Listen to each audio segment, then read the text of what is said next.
নে তোর କଣ এটা ଆଇଛି କଣ ଆଉ ଆସିଛି ଏଇଟା ହଉଛି ଆମର ଆମ କାଳୁର ଫେଭରାଇଟ୍ ଆଇଟମ୍ ହେଲା। ଏହାର ସବୁବେଳେ ମଗା ହେଉଛି, ଏଇଟା ସରିଯାଇଥିଲା ତ ହଠାତ୍ ଦେଖାଇ ଦେଉଛି। ସିଏ ତାର ଏଇଟା ଖାଏ, ତାର ଅଲଗା ଜିନିଷ ସବୁ ଖାଏ, ଯାହା ଚିକେନ୍ ଫିକେନ୍ ଭଲ ମନ୍ଦ ଖାଉଛି ସିଏ ଗୋଟେ ଅଛି ଆଇଟମ୍, ଏଇଟା ସିଏ ତାର ସବୁବେଳେ ଖାଏ। ଯେଉଁମାନଙ୍କର ଡଗ୍ ଫଗ୍ ଅଛନ୍ତି, ଆମର ତ ଦେଶୀଟା, କିନ୍ତୁ ସେ ଟିକେ ବିଦେଶୀ ଆଇଟମ୍ ଟିକେ ଏଇଭଳିଆ ଟିକେ ଆଇଟମ୍ ଖାଏ, ତାକୁ ଏଇଟା ପସନ୍ଦ। ତାକୁ ଗୋଟେ ଛୋଟ ନେଇଯା ଖୋଇଦେ ହେଲା।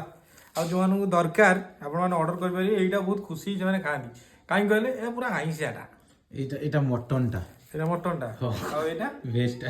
ଭେଜଟା, ସେଇଥିପାଇଁ ଭାରି ଆଇଁଷିଆ। ଖାଇବ ଆମର କାଳୁ, ବସିଲେ ଦେବି, ବସ। ମଟନ ଖାଇବୁ ଖାଇବୁ, ତୋଠି ପଳେଇବ ଲୁଚିକି ଖାଇବ ଆଡ଼େ।